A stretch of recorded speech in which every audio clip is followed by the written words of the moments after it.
Shalom jemaat Gereja Mausyaron Sumatera yang kami kasihi. Sebuah sukacita bisa kembali menyapa jemaat terkasih. Bagaimana kabar Anda semuanya? Kami berdoa dan mengucap syukur buat kesetiaan Anda. Dan ingat, tetap jaga kesehatan, tetap semangat, tetap bersukacita. Dan semuanya aman dalam perlindungan Tuhan. Mari kita mempersiapkan hati kita untuk mengikuti ibadah pada hari ini. Percayalah, ibadah hari ini akan sangat memberkati kita semuanya. Kami juga rindu menyambut Bapak, Ibu, Saudara-saudara sekalian yang baru pertama sekali beribadah bersama dengan kami di GMS Sumatera. Kami ucapkan welcome home. Kami juga rindu mengajak Anda bergabung dalam komunitas rohani atau wadah pengembalaan di Gereja Mausyaron yang kami sebut dengan Connect Group atau CG. CG pada saat ini masih dilakukan secara online dan tersebar di kota-kota di seluruh pulau Sumatera. So, bagi Bapak Ibu sekalian yang rindu untuk digembalakan lebih lagi dan yang belum tergabung di CG, segera ya menghubungi nomor WhatsApp yang tertera di layar saat ini atau mengisi form online di gms.church/connect. Dan juga bagi seluruh jemaat GMS Sumatera, tetap setia beribadah secara online. Anda dapat beribadah bersama dengan keluarga dalam ibadah umum, AOG, dan Eagle Kids. Ibadah online dapat diakses sepanjang hari melalui YouTube GMS Sumatera atau melalui website gms.church/streaming/Sumatera. Dan juga jangan lupa untuk memfollow akun Instagram gereja lokal masing-masing supaya Anda semuanya dapat memperoleh informasi terkini dan terbaru dan jadwal ibadah yang selengkapnya. Berikutnya, jemaat dapat memberikan persembahan dengan menggunakan fasilitas QRIS dengan scan QR Code yang tertera di layar. Demikian informasi pada hari ini. Semuanya sudah siap untuk mengikuti ibadah sepanjang hari ini? Sebelumnya, mari kita sama-sama berdoa. Tuhan Yesus, terima kasih untuk penyertaan-Mu sepanjang minggu ini. Kami sungguh bersyukur atas kasih-Mu yang tidak pernah habis dalam hidup kami. Bapa, siapkan hati kami untuk menerima impartasi yang lebih lagi dalam hidup kami, dan kami percaya kami akan menuai berkat yang luar biasa pada ibadah hari ini. Terima kasih Tuhan, hanya di dalam nama Yesus, semuanya yang siap mengikuti ibadah pada hari ini. Sama-sama katakan, amin. Selamat beribadah.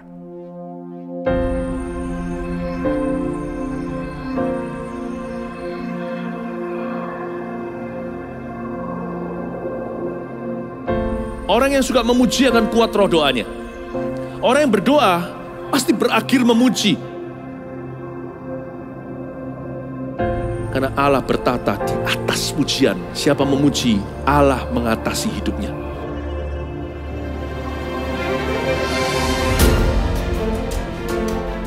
The Year of Praise, tahun pujian menjadi sebuah petualangan yang tiada dua.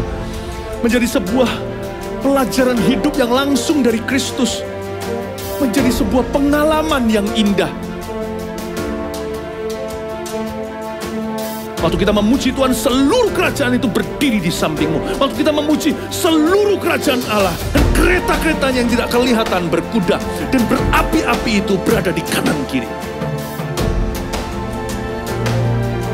Semakin fisik kita lemah, roh kita semakin memuji Tuhan. Semakin jasmani kita terbatas, semakin rohani kita tidak boleh dibatasi.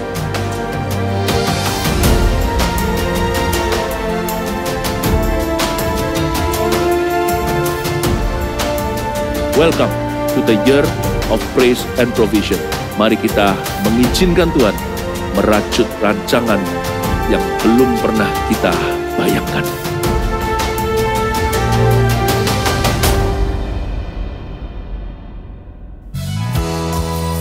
Shalom jemaat yang terkasih Tuhan. Mari sama-sama kita memuji Tuhan. Haleluya.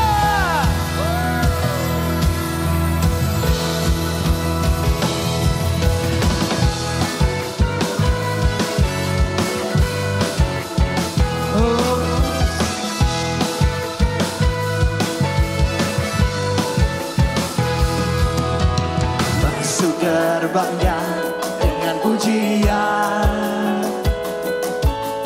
bertepuk tangan, bersorak-sorak.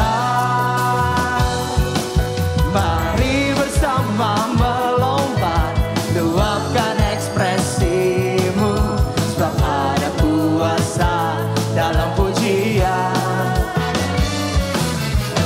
Mari bersama kita tanggal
kita tanggalkan beban dan dosa,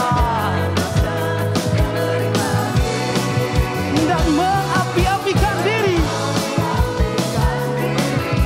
seperti Daud menari, bangkitlah menjadi laskar pujian. Masuk hadiratnya dengan hati bersyukur, gerakan kakimu dengan riang gembira,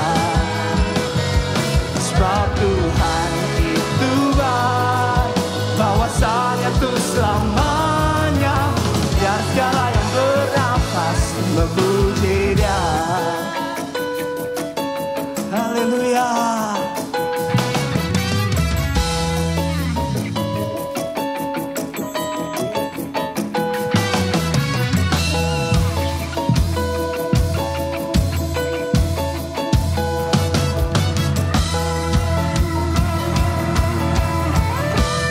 Sekali lagi kita bersolat buat Tuhan.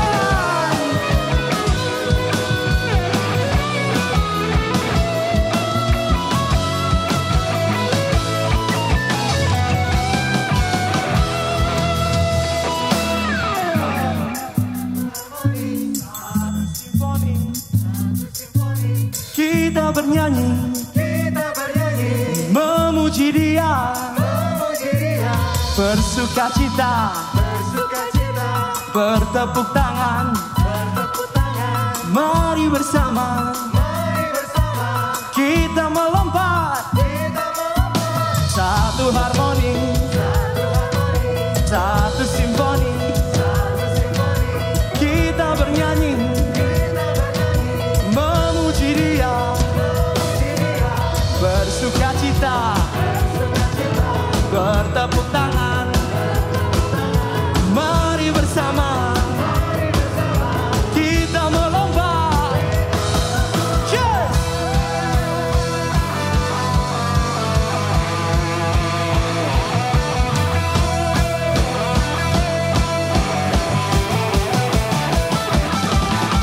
Masuk hadiratnya dengan hati bersyukur,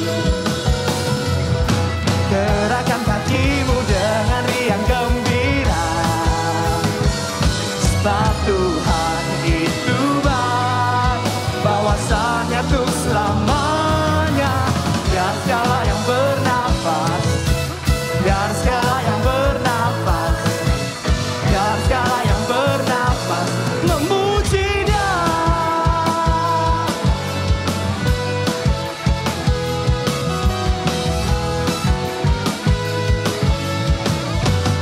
Yes, haleluya. Yes, haleluya. Terpuji nama Yesus. Mari sama-sama kita menari dalam Tuhan. Mari sama-sama kita bersuka cita lebih lagi.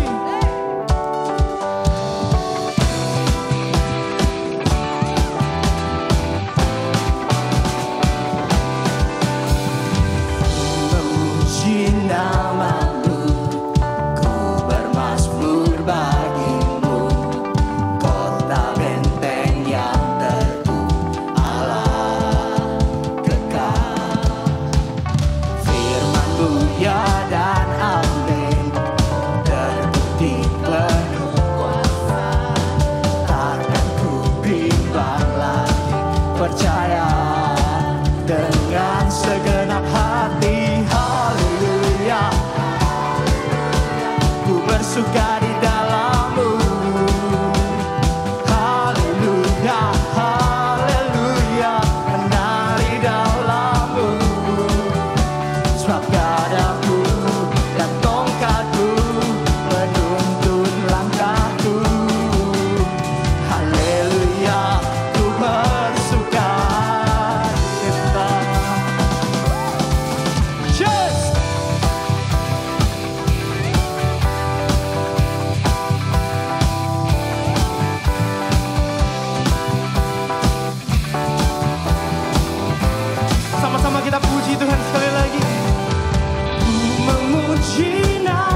Ya dan amin.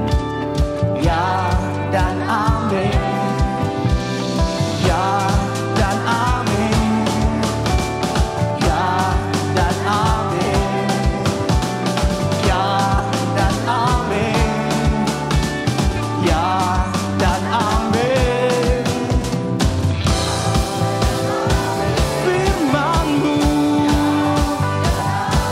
kuasa-Mu, kasih-Mu. Wes amin.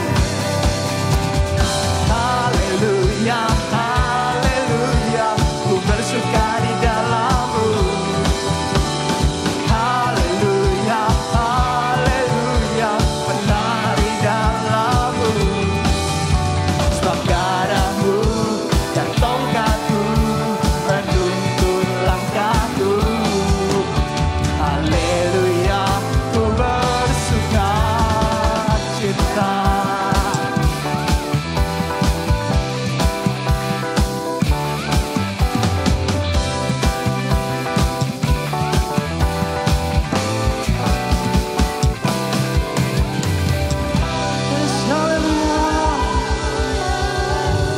Kau Allah yang luar biasa Tuhan. Kau Allah yang hebat. Kau Allah yang layak kami puji. Biar kami berdiam hari ini di tempat kudus-Mu. Here you're in secret place. In your secret place, Jesus.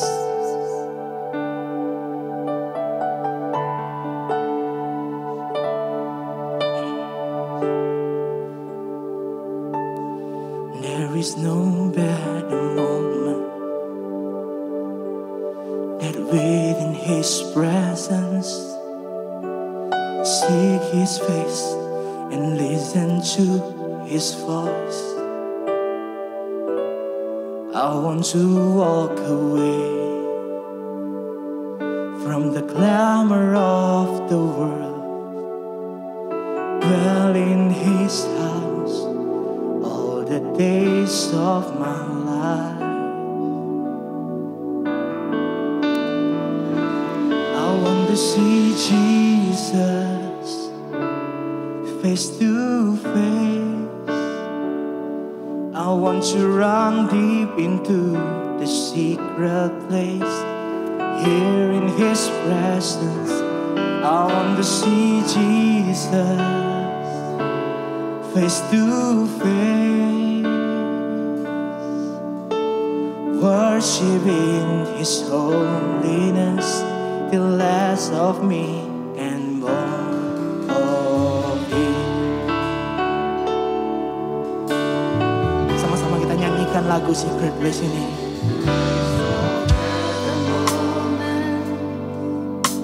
Then breathe in His presence, seek His face and listen to His voice. I want to walk away from the clamor of the world, dwell in His house all the days of my life. Dwell in His house all the days of my life. I want to see Jesus face to face. I want to run deep into the secret place. Here in His presence, I want to see Jesus face to face. Worshiping His holiness till less of me and more of Him.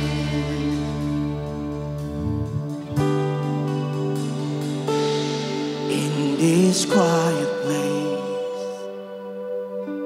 secret place, I'll wait only for Him. In this quiet place, secret place, I'll wait only for Him. In this quiet place, secret place, I'll wait only for Him. In this quiet place,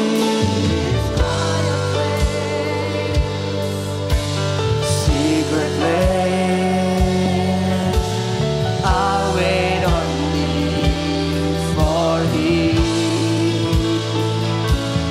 In this quiet place, in the secret place,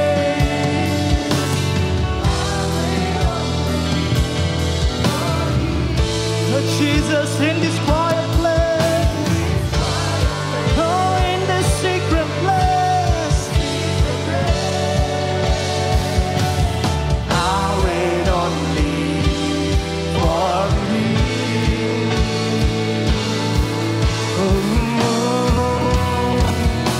I want to see Jesus face to face.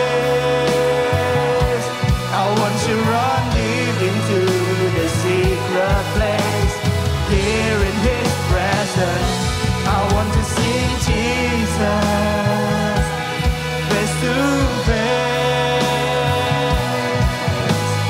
worship in His holiness, less of me and more of Him.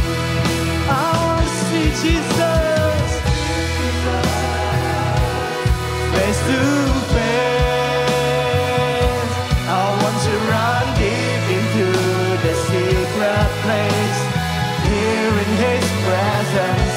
I want to see Jesus face to face, worshiping His holiness, less of me and more of Him. Let me praise the Lord. Let me worship You, Jesus, in Your secret place, in Your secret place.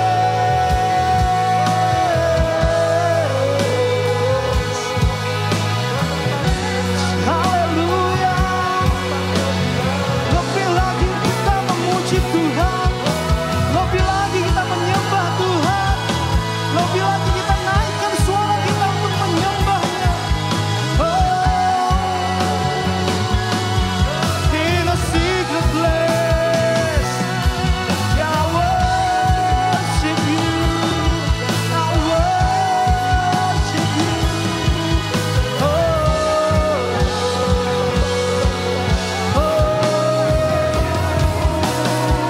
In a secret place,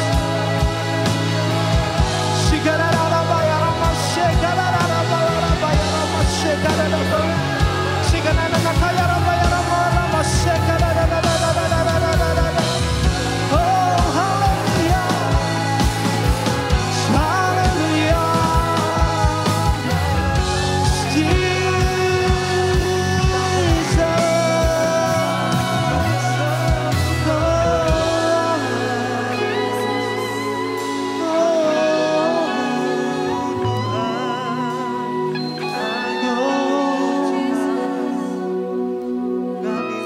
Kami menaruh hati kepada-Mu Tuhan, kami menaruh jiwa kami, kami menaruh pujian kami, penyembahan kami Tuhan, hanya pada-Mu Tuhan, hanya tempat maha kudus-Mu Tuhan. Is Your secret place, Jesus.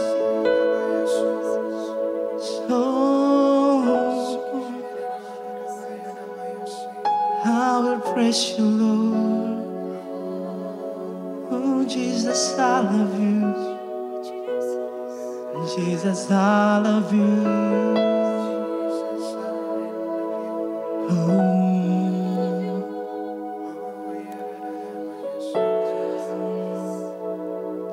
Yes, hallelujah.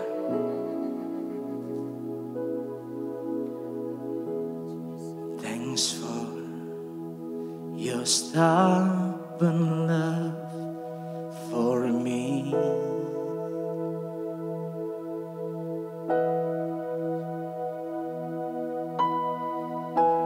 Just grace and mercy that I see.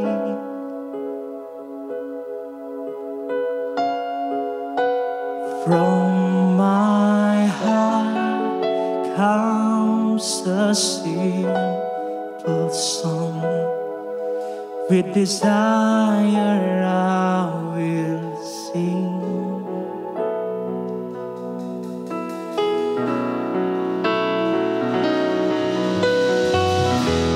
Jesus, I love you.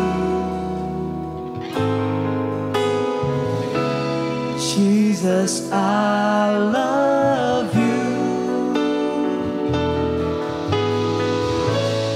Though the seasons may change, still your love will remain. Jesus, I love you. Jesus, I love you. Jesus, I love you. Hear the cry of my heart. Know every word is true. Jesus, I love you. Let me sing together. Thanks for your stubborn love for me. Just grace and mercy. Just grace and mercy that I see.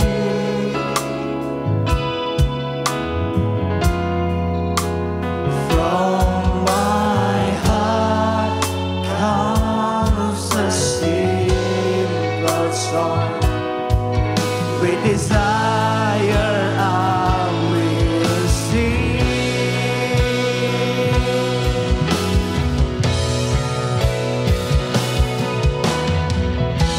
Jesus, I love you. Jesus, I love you. Though the seasons may change, still your love will remain. Jesus, I love you. Oh, Jesus, I love you, Lord. Jesus, I love you. I love you, Lord. Oh, I love you. Jesus, I love you. Hear the cry of my heart. Know every word is true. Jesus, I love you.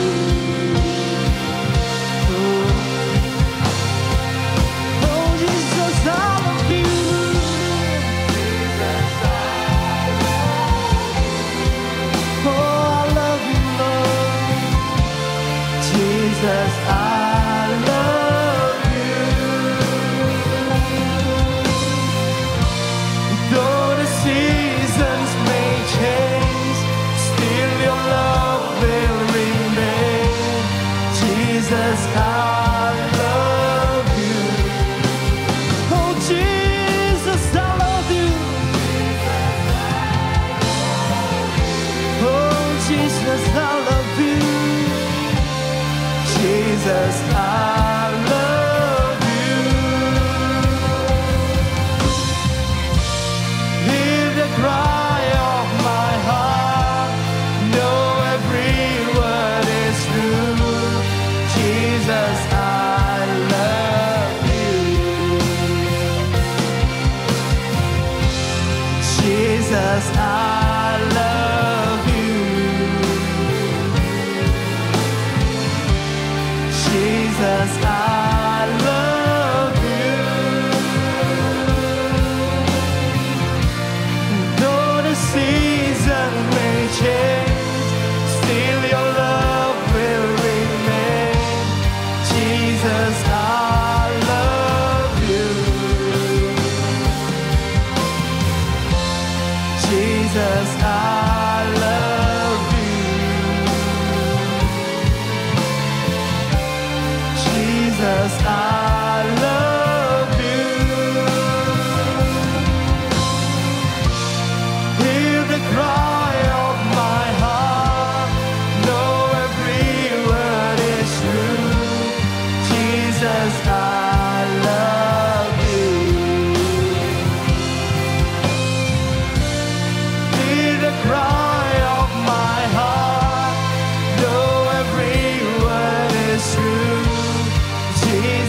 dalam segala musim.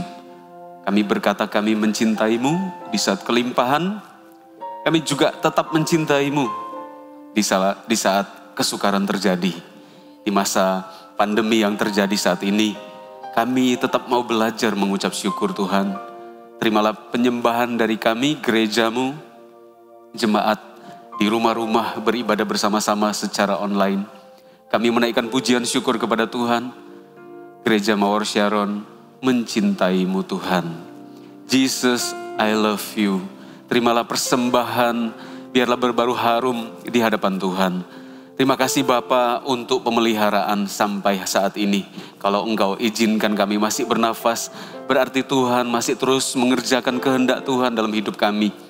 Dan Tuhan, kami mengucap syukur, belajar mengucap syukur untuk apa yang Engkau beri. Kami juga belajar mengucap syukur untuk apa yang Engkau ambil. Tuhan memberi, Tuhan mengambil, terpuji nama Tuhan. Kami yakin percaya Tuhan, Engkau yang akan bisa memberi dan memulai kembali dalam hidup kami. Dan Engkaulah yang memegang kendali hidup kami. Bapa, jamah satu persatu setiap jemaat-Mu di tempat dimanapun mereka berada saat ini. Yang sakit Tuhan, Engkau pulihkan, sembuhkan di dalam nama Yesus Kristus. Yang berduka cita, yang bergumul, apapun ya Tuhan. Biar kami memandang kepada Engkau, hati kami tetap tertuju kepada Tuhan. Terima kasih Tuhan, sampaikanlah firman-Mu kepada kami. Renungan firman Tuhan menjadi kekuatan bagi kami, jadi penghiburan di rumah-rumah jemaat, dalam hati, dalam pikiran. Yang kami renungkan adalah firman, yang jadi patokan hidup kami adalah firman. Dalam nama Tuhan Yesus Kristus, firman yang hidup, kami berdoa dan kami siap untuk merenungkan. Haleluya. Amin. Puji Tuhan. Shalom jemaat yang saya kasihi. Bersuka cita bisa menyapa Anda saat ini dalam ibadah online, dimanapun Anda berada. Kami semua tetap berdoa supaya Anda terus dalam keadaan baik. Kami semua merindukan Anda tetap semangat. Anda harus terus belajar, melatih hati, melatih iman Anda makin teguh, makin kuat dalam masa-masa yang sulit ini. Bapak Ibu Saudara, ada satu pesan Tuhan yang diletakkan dalam hati saya sebelum saya membacakan firman Tuhan dan sebelum kita merenungkan firman Tuhan bersama-sama. Ada sebuah kalimat firman Tuhan muncul dalam hati dan pikiran saya, yaitu Alfa dan Omega. Tuhan yang kita sembah adalah Alfa dan Omega. Artinya Tuhan yang kita sembah adalah yang awal dan yang akhir. Jadi kita harus percaya bahwa Tuhan, karena Dia adalah awal, maka Tuhan bisa memulai kembali segala sesuatu yang mungkin hilang di masa-masa sukar ini. Karena Tuhanlah yang awal, Tuhan yang menjadikan segala sesuatu. Dari nggak ada jadi ada, itu keahlian Tuhan. Jadi saat ini, jika Anda merasa kehilangan, atau Anda mungkin dalam pekerjaan, bisnis Anda mengalami penurunan dan sebagainya, ingatlah, Dia bisa memulai kembali bersama dengan kita. Sebab Tuhan adalah yang awal. Dan Dia adalah yang akhir. Artinya Tuhan juga yang sanggup menolong kita mengakhiri semua kesulitan kita. Karena Tuhan itu yang berkuasa mengakhiri segala sesuatu. Jadi betapa indahnya kita punya Tuhan Alfa dan Omega. Saya teringat firman Tuhan berkata, tidak untuk selama-lamanya orang benar itu ditinggalkan. Tidak selama-lamanya. Jadi tetap kuat dan tetap maju dalam Tuhan. Taruh tangan Anda dengan iman di dada Anda dan katakan, tidak selama-lamanya saya ditinggalkan. Saya percaya Tuhan tidak pernah meninggalkan saya. Bahasa ini artinya tidak selama-lamanya. Kadangkala kita merasa sendiri. Sebenarnya tidak sendirian, sebab ada Tuhan. Ya, buka hati untuk firman Tuhan. Saya ambil dari kitab Yohanes pasal yang pertama ayat 19 sampai 28. Yohanes 1 ayat 19 sampai ayatnya yang ke-28. Saya bacakan untuk setiap jemaat. Anda silakan mengikuti dari Alkitab Anda masing-masing. Yohanes 1 ayat 19 sampai 28. Kesaksian Yohanes tentang dirinya sendiri. Dan inilah kesaksian Yohanes ketika orang Yahudi dari Yerusalem mengutus beberapa imam dan orang-orang Lewi kepadanya untuk menanyakan dia, siapakah engkau? Ia mengaku dan tidak berdusta. Katanya, aku bukan Mesias. Lalu mereka bertanya kepadanya, kalau begitu siapakah engkau? Elia? Dan ia menjawab, bukan. Engkaukah nabi yang akan datang? Dan ia menjawab, bukan. Maka kata mereka kepadanya, siapakah engkau? Sebab kami harus memberi jawab kepada mereka yang mengutus kami. Apakah katamu tentang dirimu sendiri? Jawabnya, akulah suara orang yang berseru-seru di padang gurun. Luruskanlah jalan Tuhan seperti yang telah dikatakan Nabi Yesaya. Dan di antara orang-orang yang diutus itu ada beberapa orang Farisi. Mereka bertanya kepadanya, katanya, mengapakah engkau membaptis jikalau engkau bukan Mesias, bukan Elia dan bukan Nabi yang akan datang? Yohanes menjawab mereka, katanya, aku membaptis dengan air, tetapi di tengah-tengah kamu berdiri dia yang tidak kamu kenal. Ayat 27, yaitu dia yang datang kemudian daripadaku.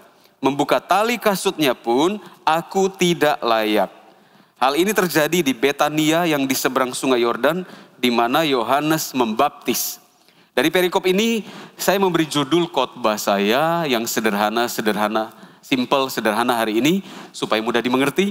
Saya beri judul berfungsi di masa pandemi. Jadi kita tetap harus berfungsi di masa pandemi ini. Ada panggilan untuk setiap anak Tuhan untuk berfungsi di masa sukar. Kita bukan hanya berbuah dan berfungsi melayani Tuhan, terus bekerja dengan rajin di masa-masa kelimpahan. Bahkan di masa pandemi, kita tetap harus berfungsi. Dan justru fungsi kita sebagai anak Tuhan teruji di masa-masa sukar ini. Ya, fokus ke ayat yang ke-19 sampai 21. Saya bacakan sekali lagi untuk mengantarkan Anda kepada pesan yang harus saya sampaikan. Berkata demikian, dan inilah kesaksian Yohanes ketika orang Yahudi dari Yerusalem mengutus beberapa imam dan orang-orang Lewi kepadanya untuk menanyakan dia, siapakah engkau? Ia mengaku dan tidak berdusta, katanya, aku bukan Mesias. Lalu mereka bertanya kepadanya, kalau begitu siapakah engkau? Elia? Dan ia menjawab, bukan. Engkaukah nabi yang akan datang? Dan ia menjawab, bukan. Nah, kalau kita lihat, ternyata Yohanes Pembaptis ketika ditanya, apakah kamu ini Elia yang dijanjikan akan datang kembali? Karena di perjanjian lama dikatakan Tuhan akan mengutus dengan kuasa roh yang sama, dengan roh yang spirit yang sama, seorang hamba Tuhan dengan kuasa Elia pada zaman yang akan datang. Dan Tuhan Yesus sendiri berkata sebenarnya bahwa Yohanes Pembaptis adalah Elia. Jadi pertanyaannya, Yohanes Pembaptis ketika ditanya apakah dia Elia, Yohanes Pembaptis berkata bukan. Tetapi di ayat firman Tuhan yang lain, Tuhan Yesus berkata bahwa Yohanes Pembaptislah Elia. Apakah Yohanes berbohong? Saya jelaskan. Matius 11 ayat 11 sampai 15 saya bacakan dengan cepat. Aku berkata kepadamu, sesungguhnya di antara mereka yang dilahirkan oleh perempuan tidak pernah tampil seorang yang lebih besar daripada Yohanes Pembaptis. Namun yang terkecil dalam kerajaan sorga lebih besar daripadanya. Sejak tampilnya Yohanes Pembaptis hingga sekarang, kerajaan sorga diserong dan orang yang menyerongnya mencoba menguasainya. Sebab semua nabi dan kitab Taurat bernubuat hingga tampilnya Yohanes. Dan jika kamu mau menerimanya, dialah atau ialah yang akan datang itu. Siapa bertelinga hendaklah ia mendengar. Artinya sebenarnya Yesus berkata Yohanes Pembaptis itu adalah Elia. Dialah Elia yang akan datang itu. Jika kamu menerima, dialah Elia yang akan datang itu. Jadi ada perbedaan di sini. Yohanes ketika didatangi orang Farisi ahli Taurat, mengutus beberapa orang, tanya apakah dia Elia. Yohanes berkata enggak. Tapi di firman Tuhan yang lain, Tuhan Yesus sendiri berkata, kalau kamu mau menerimanya, dialah Elia itu. Jadi sebenarnya apa kebenaran firman Tuhan yang bisa kita pelajari dari perbedaan ini? Perbedaan bukan berarti bermusuhan. Perbedaan itu sebenarnya saling meneguhkan dan akan mengajarkan sesuatu yang dalam hidup kita. Nah, ayat 23, ketika orang-orang bertanya kepadanya, kalau begitu menurut kamu ini siapa? Yohanes berkata, Jawabnya, akulah suara yang berseru-seru di padang gurun.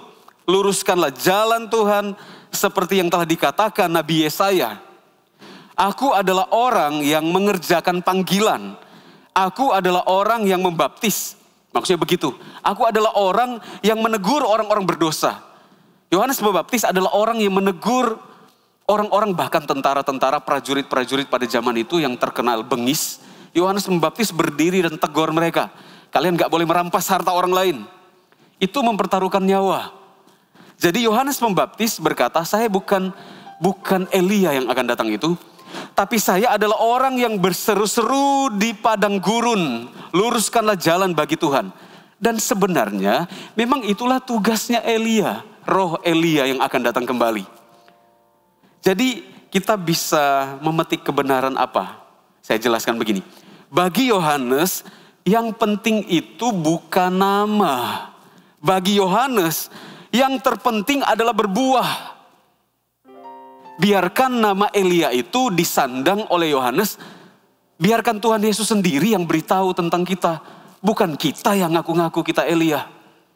Persoalannya di zaman sekarang, ada banyak orang mengaku hebat, mengaku saya paling bisa. Semua orang harus tergantung saya. Ternyata nggak berfungsi. Jadi di sini ada panggilan bagi setiap anak Tuhan.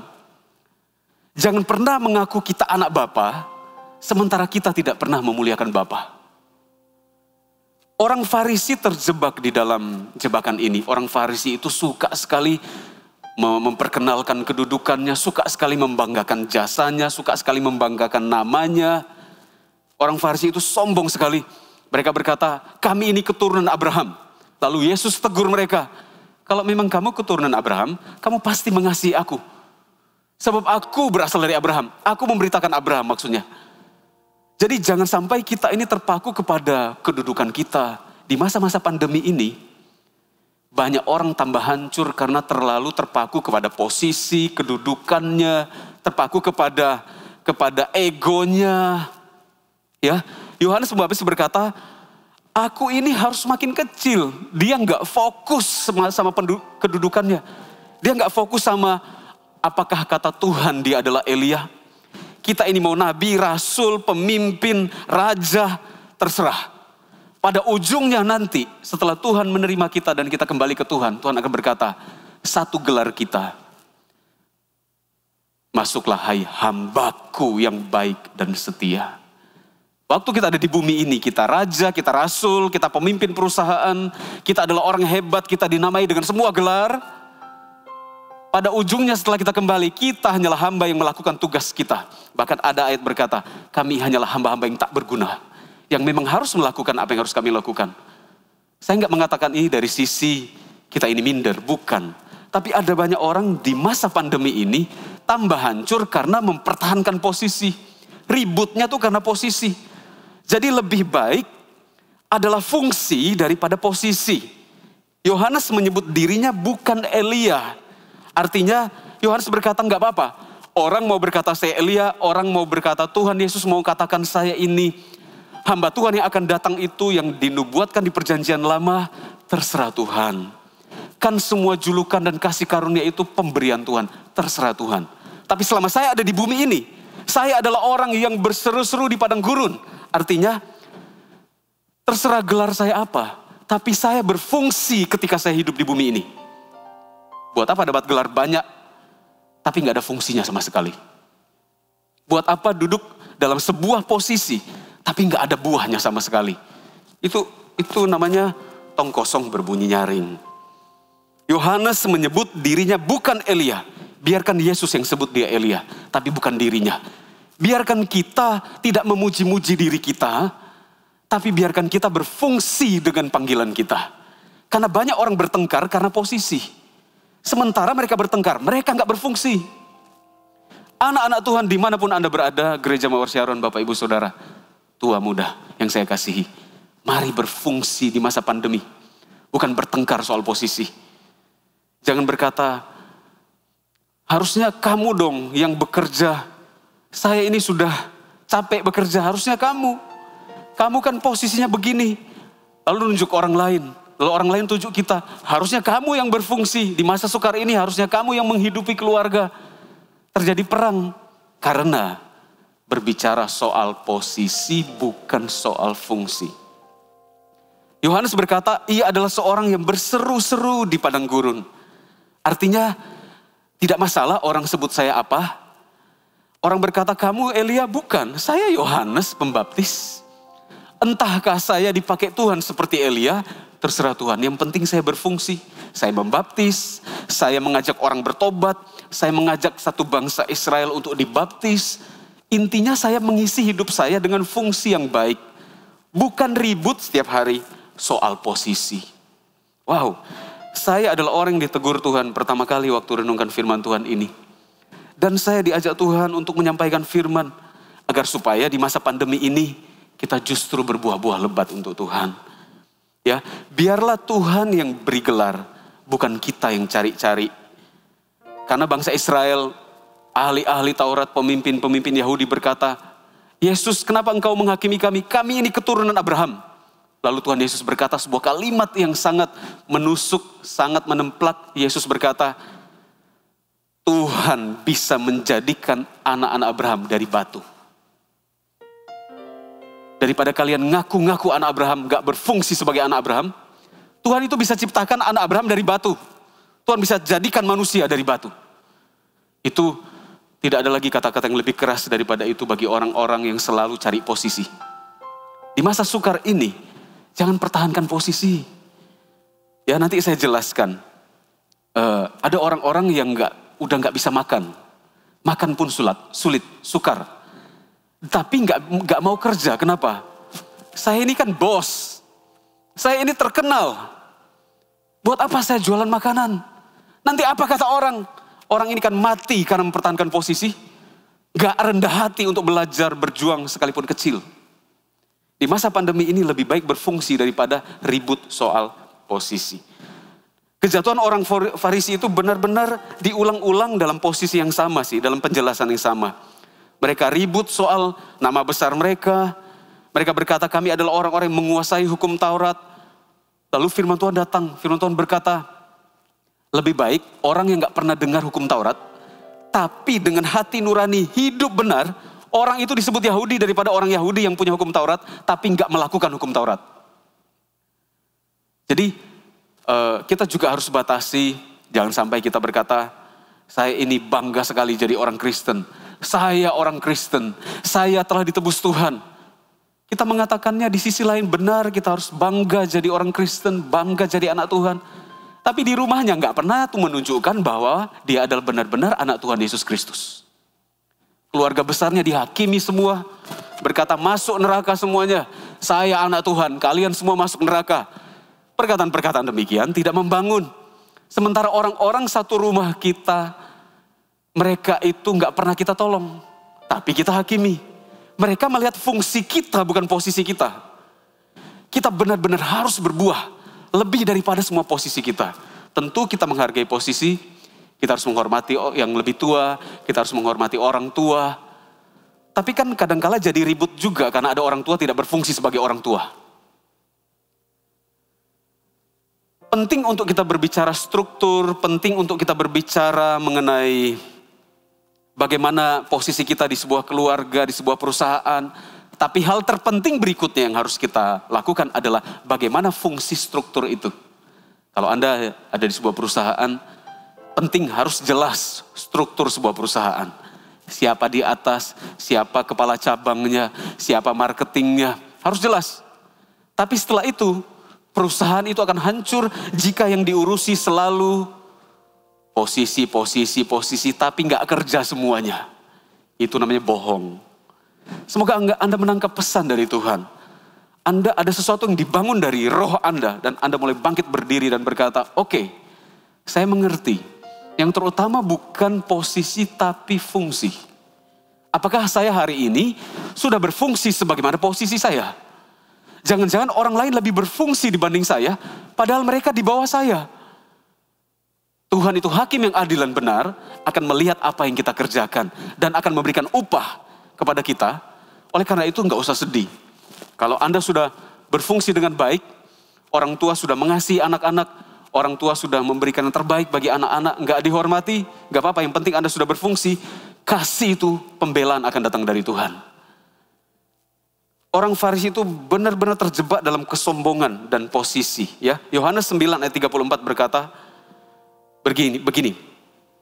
Jawab mereka, engkau ini lahir sama sekali dalam dosa dan engkau hendak mengajar kami. Lalu mereka mengusir dia keluar.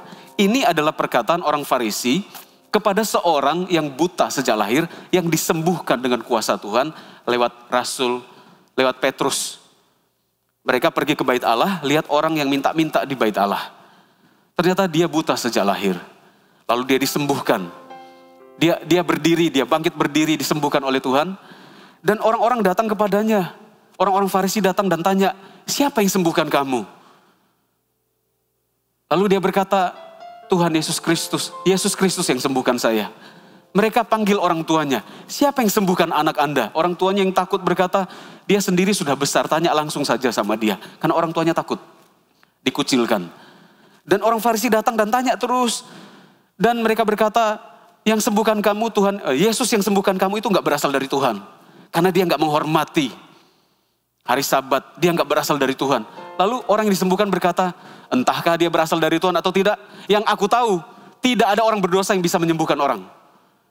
Aneh juga, jadi orang biasa ini berkata, aneh juga ya kalian gak tahu dia berasal dari mana.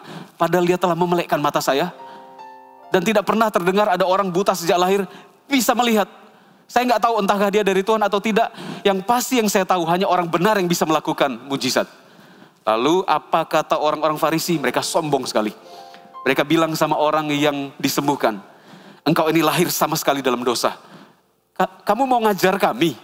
Lalu mereka mengusir dia. Wow, semoga kita orang Kristen gak pernah terjebak di dalam mempertahankan posisi kita. Padahal kita gak sama sekali berfungsi.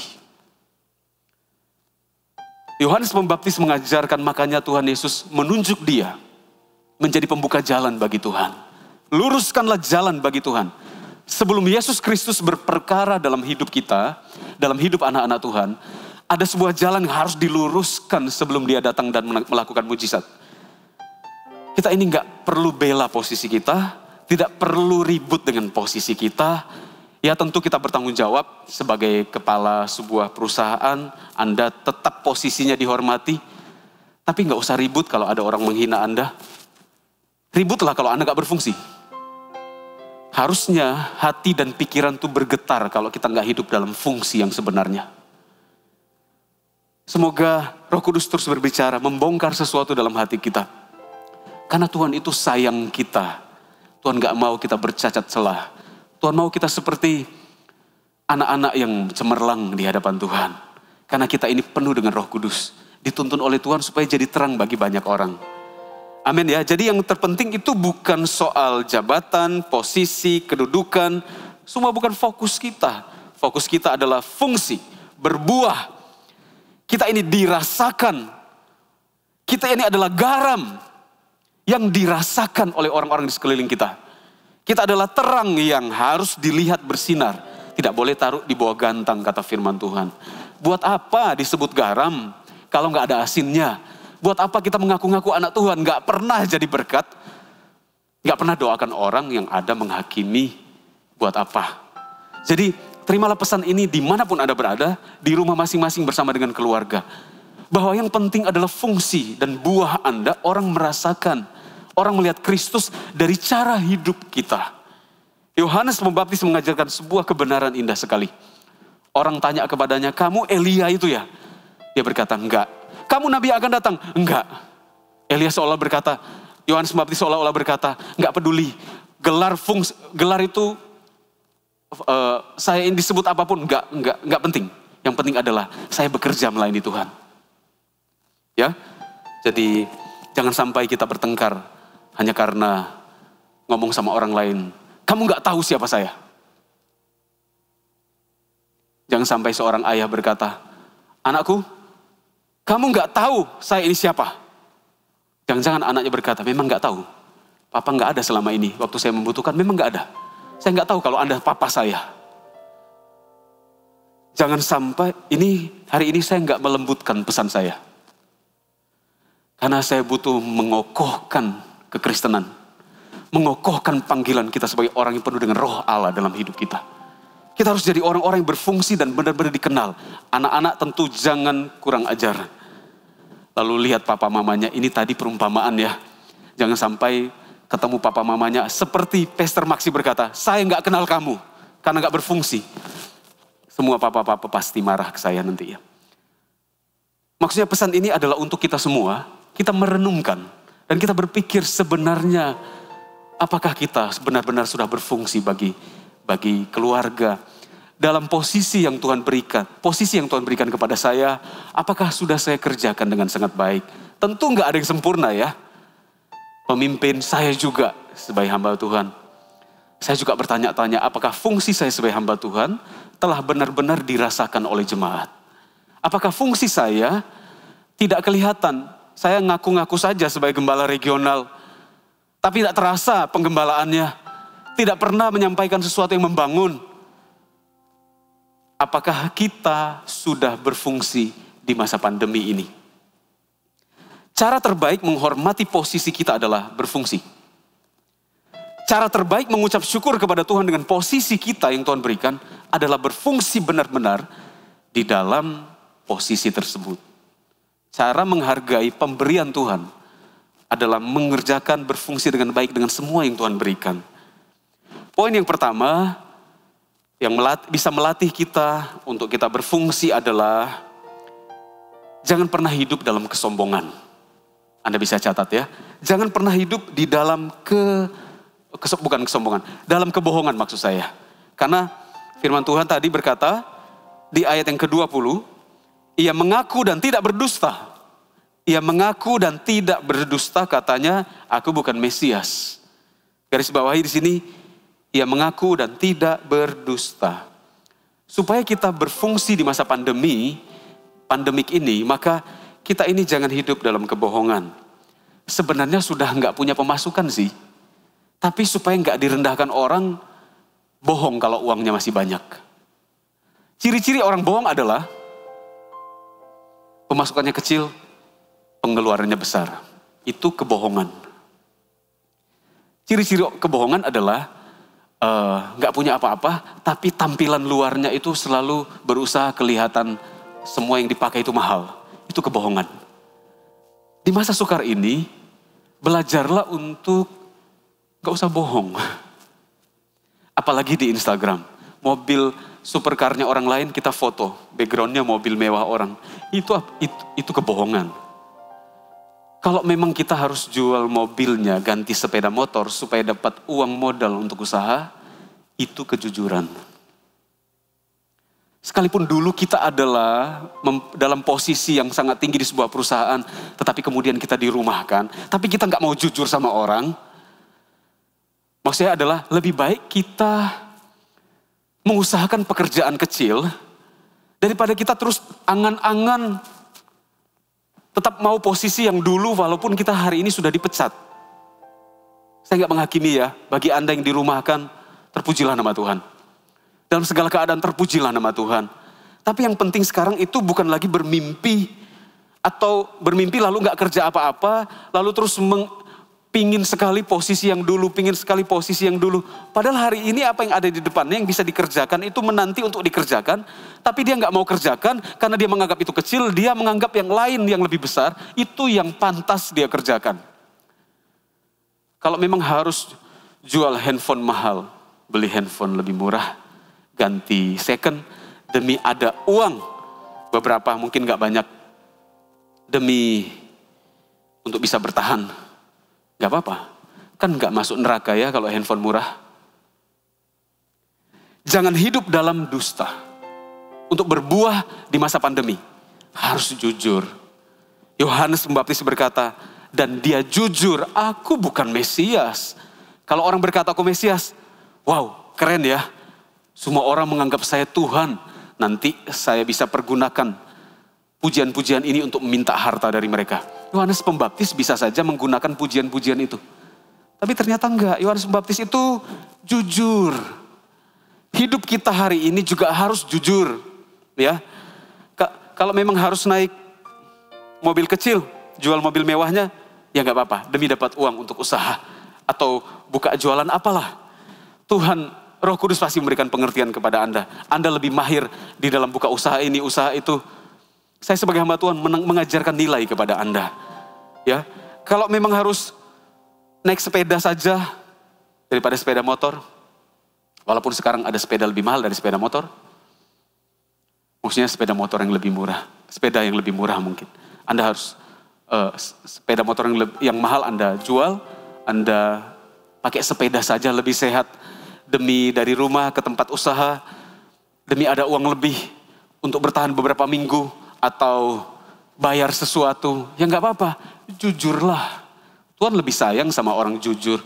Bahkan ada ayat firman Tuhan berkata, kalau kamu mau sembuh, saling mengakulah dosa. Di sini juga berarti kita ini nggak menyembunyikan sesuatu.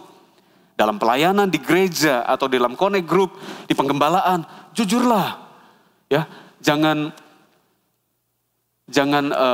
membanggakan sesuatu yang kita nggak punya. Orang yang rendah hati itu justru awal daripada ditinggikan oleh Tuhan.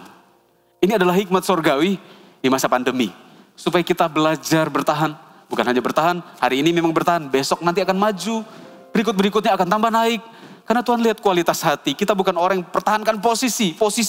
Saya ini manajer loh di satu tempat. Masa jualan keliling, bawa sepeda motor, jualan kue. Apa kata orang? Itu malaikat dari surga geleng-geleng kepala. Yesus saja, raja segala raja, turun ke muka bumi. Jadi hamba. Harusnya orang Kristen gak pernah malu bekerja. Orang Kristen harus jadi orang yang paling tangguh. Karena ada roh Allah dalam hidupnya. Jangan hidup dalam kebohongan. Lebih baik rendah hati. Mungkin ada yang berkata, saya ini dokter loh. Kalau orang tahu saya sakit gimana? Kan saya dokter. Nah, itu sombong juga. Di masa pandemi ini kalau ada yang terpapar di antara jemaat, jujur juga baik. Jangan sampai sudah terpapar COVID-19 dengan keangkuhan berkata, enggak mungkin saya sakit. Ada Roh Kudus dalam hidup saya. Nabi Elisa saja bisa mati loh. Karena sakit, kata firman Tuhan. Elisa ada ayatnya. Elisa meninggal, Elisa menderita sakit yang menyebabkan dia meninggal. Nabi besar bisa mati karena sakit. Jadi ada banyak orang memang gak tertolong karena juga gak mau ngaku. Terpapar ya? Enggak. Dia menjaga nama baiknya. Kan saya dokter, harusnya saya harus lebih baik dari orang lain. Iya betul. Tapi ketika Anda jujur sama keluarga, saya terpapar. Maka mereka bisa ditolong juga, Anda juga bisa ditolong. Ada orang jaga terus, keep terus, gak mengaku. Karena menjaga nanti dihina orang lah apa. Jangan, saya dengan rendah hati, dengan sungguh-sungguh berkata. Kalau Anda sakit dan terpapar, lebih baik mengaku, diberitahu dan ditangani dengan baik. Nanti tambah sukar kalau nggak jujur. Amsal 13 ayat 7 berkata, ada orang berlagak kaya, tetapi tidak punya apa-apa. Ada pula yang berpura-pura miskin, tapi hartanya banyak. Ini orang kikir. Jangan di dua kubu itu ya. Banyak tapi pura-pura miskin. Lalu pakai sandal bolong. Sandal ya. Udah putus dikaretin. Padahal sebenarnya bisa beli sih. Nggak perlu yang mahal. Tapi dia nggak mau menunjukkan supaya nanti orang jangan minta uang saya. Ada manusia jenis begitu. Di muka bumi ada. Dia nggak mau menunjukkan. Ini bukan soal kerendahan hati. Tapi kekikiran. Orang nggak mau. Dia nggak mau orang datang kepadanya dan minta tolong. Jadi dua posisi ini adalah jebakan. Jangan kita berlagak kaya tapi nggak punya apa-apa. Kita harus seperti Yohanes Pembaptis. Aku bukan Mesias, bukan. Aku bukan Mesias. Padahal Mesias itu gelar yang sangat tinggi. Itu gelar untuk juru selamat. Tapi juga dikatakan jangan pura-pura miskin. Padahal engkau punya banyak. Ya bukan berarti menceritakan semuanya. Lalu cerita, difoto semua surat tanah kita, difoto, upload ke sosial media. Lama-lama diambil orang tanahnya. Dua area ini jangan berat kanan, berat kiri. Harus di tengah-tengah. Jujur, jangan menyimpang ke kanan atau ke kiri. Ini maksud ayatnya ya. Jadi rendah hati dengan keadaan. Yakobus 5 ayat 14 sampai 20 berkata begini. Kalau ada seorang di antara kamu yang sakit, baiklah ia memanggil para penatua. supaya mereka mendoakan dia serta mengolesnya dengan minyak dalam nama Tuhan. Ini berlaku saat ini. Kalau ada yang sakit, panggil pemimpin, doakan saya. Gak usah malu, semua orang bisa sakit, ya. Dan doa yang lahir dari iman akan menyelamatkan orang sakit itu. Dan Tuhan akan membangunkan dia. Dan jika ia telah berbuat dosa, maka dosanya akan diampuni. Karena dia mau jujur, ya. Karena itu hendaklah kamu saling mengaku dosamu dan saling mendoakan supaya kamu sembuh. Seorang suami jujur sama istrinya, kalau mengalami sesuatu ceritakan. Jangan sembunyi-sembunyi hilang tiba-tiba. Ya, di sini keterbukaan itu penting sekali. Doa orang benar bila yakin didoakan sangat besar kuasanya. Itu dimulai dengan hendaklah kamu saling mengaku dosamu. Elia adalah manusia biasa sama seperti kita.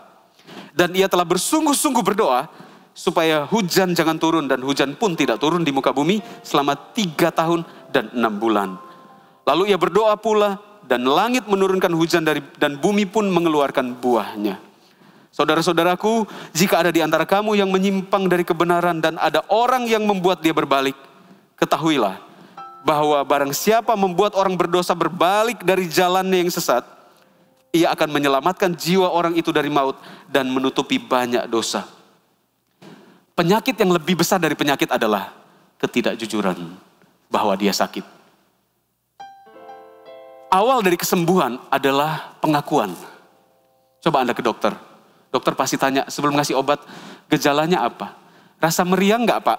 Bu, ada batuk-batuk enggak? Lalu kita karena malu kita berkata enggak, baik-baik saja. Lama-kelamaan dokternya berkata, ngapain ke rumah sakit kalau gitu? Lihat ya prinsipnya, orang yang mau sembuh dan dipakai Tuhan, butuh kerendahan hati dan pengakuan. Dokter di bumi ini saja tanya apa yang terjadi. Apalagi dokter di atas segala dokter. Butuh hati terbuka, gak ada yang tersembunyi. Supaya kita disembuhkan. Butuh kerendahan hati. Kalau memang hari ini uang gak ada, maksudnya uang terbatas,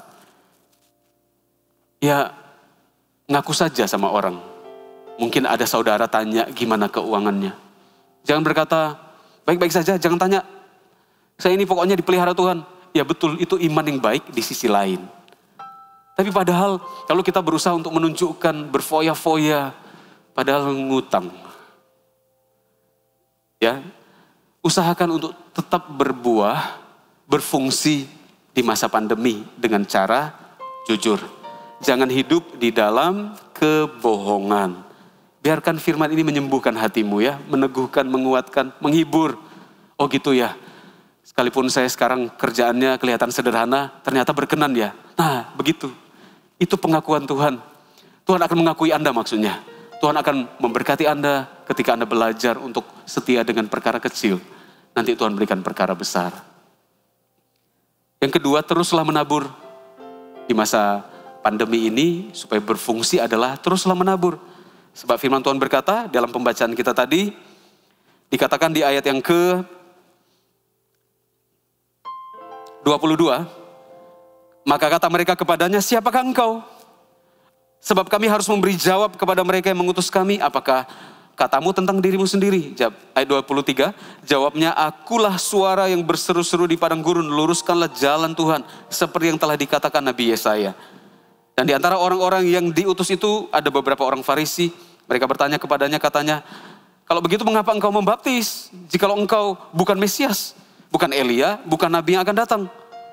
Ayat 26, Yohanes menjawab mereka, katanya, aku baptis dengan air. Tapi di tengah-tengah kamu berdiri dia yang tidak kamu kenal. Di sini kita melihat bahwa Yohanes itu sekalipun bukan Mesias, dia melakukan baptisan yang harus dia lakukan. Sebab ketika dia membaptis dengan air, Tuhan Yesus akan datang dan membaptis dengan Roh Kudusnya. Ada bagiannya Yohanes membaptis, ada bagiannya Tuhan.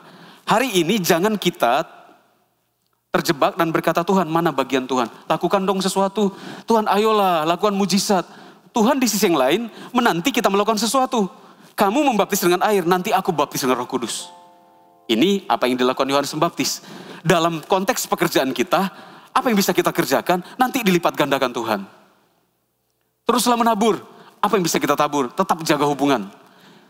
Tabur kasih, tabur perhatian. sekedar WA, WhatsApp, tanya apa kabar, gimana perkembangan hari ini. Mungkin ada saudara yang terpapar, kita tanya hidupnya gimana, perkembangan hari ini gimana. Itu adalah perhatian, itu adalah menabur. Kita berikan perhatian, mereka dikuatkan, imunnya naik, Tuhan sembuhkan dia.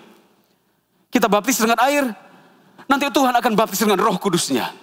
Kita melangkah 2 langkah, nanti Tuhan melangkah 2 kilometer. Semoga Anda mengerti apa yang saya sampaikan. Jadi teruslah menabur, teruslah lakukan bagian kita. Nanti Tuhan akan lakukan bagiannya. Ya, sekali lagi struktur itu penting, posisi siapa pemimpin, siapa di atas, siapa yang di bawah, siapa yang dipimpin, itu semua harus jelas. Tapi yang lebih jelas daripada itu, fungsinya menabur semua. Yang terakhir adalah supaya kita ini tetap berfungsi di masa pandemi adalah di ayat yang ke-27. Ayat 27 berkata, yaitu dia yang datang kemudian daripadaku. Yohanes berbicara tentang Yesus, ya. Membuka tali kasutnya pun, aku enggak layak, aku tidak layak. Dari kalimat ini kita belajar bahwa kita harus belajar melemparkan mahkota kita. Kita selalu berkata, saya ini bisa bertahan itu hanya karena Tuhan. Saya melakukan bagian saya, Tuhan sebenarnya yang lebih berkuasa. Bagianku, bagian Tuhan. Kulemparkan semua kemuliaan. Buka tali kasutnya pun saya ini tidak layak. Orang yang menghormati Tuhan, menomorsatukan Tuhan adalah orang yang setelah mengerjakan banyak hal, dia menarik semua orang perhatiannya hanya kepada Tuhan. Jadi kita menarik semua orang kepada Tuhan, bukan kepada diri kita sendiri. Dalam pekerjaan kita, status kita, bawa semua orang fokusnya kepada Tuhan Yesus Kristus. Orang begini akan jadi orang paling kuat. Tough sekali hidupnya. Karena dia selalu melemparkan kemuliaan. Seperti para tua-tua. Di kitab Wahyu dikatakan mereka melemparkan mahkotanya di hadapan Tuhan. Mereka menyembah Dia. Saya review kembali. Yang penting di masa pandemi bukan posisi, tapi fungsi. Supaya kita berfungsi, jangan hidup dalam kebohongan. Jujur dengan keadaan, berjuanglah dengan apa yang ada ya. Yang kedua, teruslah tabur. Apa yang bisa dikerjakan, ditemukan, tabur. Lalu, ketika Tuhan sudah menolong kita pada akhirnya, kita lemparkan mahkota kita kepada Tuhan. Dia yang layak, saya sebenarnya tidak layak. Ketika saya sampaikan firman Tuhan ini, Anda tutup Alkitab Anda. Saya undang PAW untuk bisa sama-sama di stage. Ketika kita sama-sama merenungkan firman Tuhan ini, saya percaya Roh Kudus sedang membentuk sesuatu dalam roh kita. Bagaimana kita menjadi orang-orang yang kuat.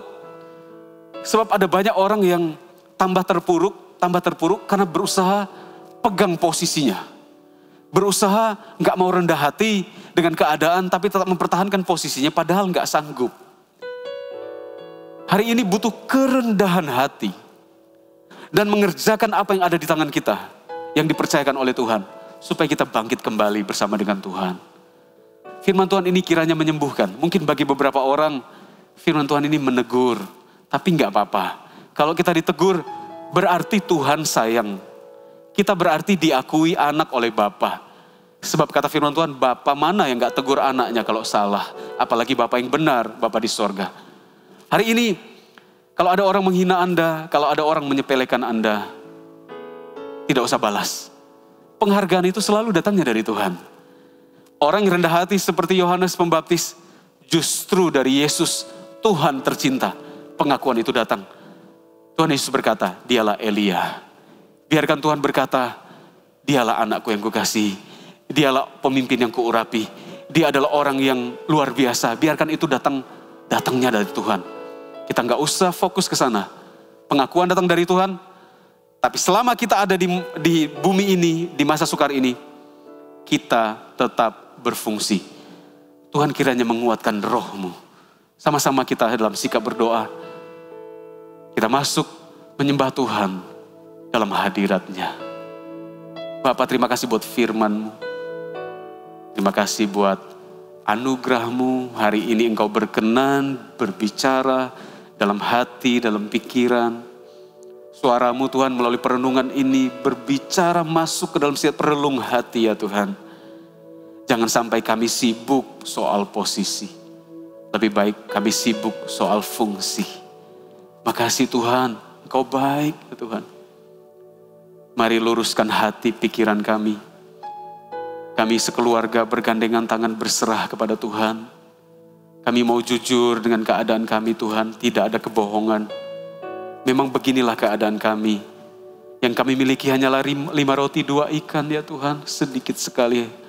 Hanya cukup untuk 1 orang. Tapi kami percaya sama firman-Mu. 5 roti 2 ikan bisa memberi makan 5.000 orang. 5 roti 2 ikan itu yang khusus untuk 1 orang ketika diserahkan kepada Tuhan, bisa untuk memberi makan 5.000 hari ke depan. Tuhan, ampuni kami. Kami terbuka, tidak ada yang tersembunyi. Haleluya. PAW bisa nyanyikan 1 lagu. Kita sama-sama menyembah Tuhan, berserah kepada Tuhan. Haleluya. Ku datang padamu, Bapa terang, apa adanya, tiada yang ku sembunyikan. Oh, yang kau lihat padaku, semuanya ku berikan kepadamu, apa adanya, hatiku milikmu. Ku datang padamu, Bapa terang, apa adanya, tiada yang ku sembunyikan.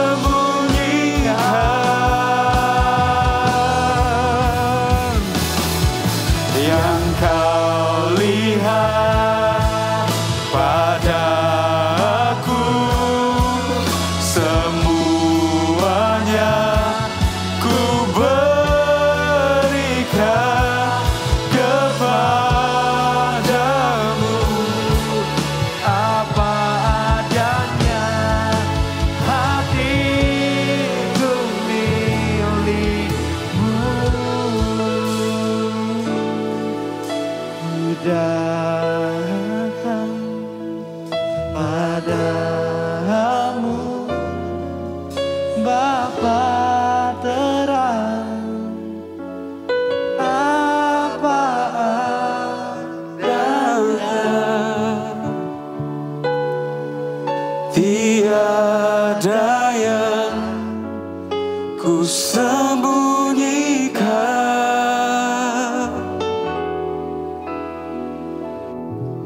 Yang kau lihat padaku, semuanya ku berikan kepadamu, apa adanya, hatiku milikmu, apa adanya, hatiku milikmu. Seperti lagu ini Tuhan, kami berdiri di hadapan tahta Tuhan, apa adanya. Ampuni kami kalau kami salah Tuhan. Kami mau mengaku. Ampuni kami kalau kami kurang berfungsi. Berfungsi tapi kurang. Atau kalau kami tidak sama sekali berfungsi. Kalaupun Tuhan Engkau menegur kami, tidak apa-apa. Engkau bisa membentuk kami kembali. Dari pengakuan dosa, muncul kelahiran kembali. Tuhan, Engkau Alfa Omega. Mulailah sesuatu yang baru dalam hidup kami Tuhan. Kami berdoa, akhirilah hal-hal yang sukar, hal sakit penyakit dalam keluarga kami, akhirilah. Sebab Engkau Alfa, Engkau Omega. Tuhan, terima kasih buat firman, kami makan seperti roti bagi jiwa kami. Terima kasih Tuhan, terpujilah nama-Mu. Dalam nama Yesus. Jemaat yang saya kasih dalam Tuhan, mari angkat kedua tangan Anda. Tuhan memberkati dan melindungi engkau dimanapun Anda berada. Tuhan menghadapkan wajahnya kepadamu dan memberi engkau damai sejahtera. Tuhan memberkatimu, memberkati keluargamu hari ini, besok, sampai selama-lamanya. Terimalah kasih, berkat Abraham turun atas setiap orang-orang percaya. Tuhan memberkati engkau dalam nama Allah Bapa, dalam nama Tuhan Yesus Kristus, dengan kuat kuasa Roh Kudus. Yang berkemenangan dalam Tuhan, yang mau berfungsi dan berbuah lebat di masa pandemi. Sama-sama berkata, Amin. God bless you.